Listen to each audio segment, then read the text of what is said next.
আমরা আজকে human brain যেটার গঠন নিয়ে দেখব।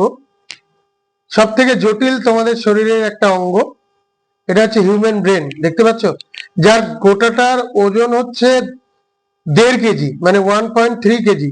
এই যে ব্রেনটা দেখতে পাচ্ছ, এটা কিন্তু অরিজিনাল ব্রেনের মতোই লাগছে, তাই না? তাহলে এই ব্রেনটার দুটো প্রকোষ্ঠ থাকে এবং 3টা সেগমেন্ট থাকবে। পুরো ব্রেনটার ওজন হচ্ছে 1.5 কিলো, মানে 1.3 কিলো।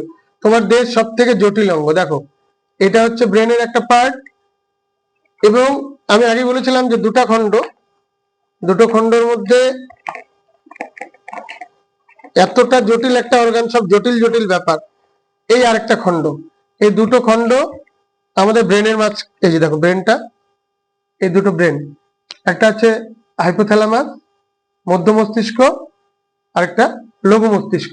এটাকে জুড়ে দিলাম, এই দুটো খণ্ড। ঠিক আছে, এই পুরোটাকে বলছে গুরু মস্তিষ্ক। এটুকু এটুকু গুরু মস্তিষ্ক। দেখো, এটা হচ্ছে স্পাইনাল কর্ড, যেটা শিরদাঁড়ার মাঝখান দিয়ে চলে গেছে। তাহলে ব্রেনটাকে যদি ভালো রাখতে চাও, তাহলে কি করতে হবে? পড়াশোনা করতে হবে। আর ব্রেনটাকে যদি কাজে লাগাও, তাহলে একদিন অনেক বড় হবে। ঠিক আছে, ভালো থেকো, গুড নাইট।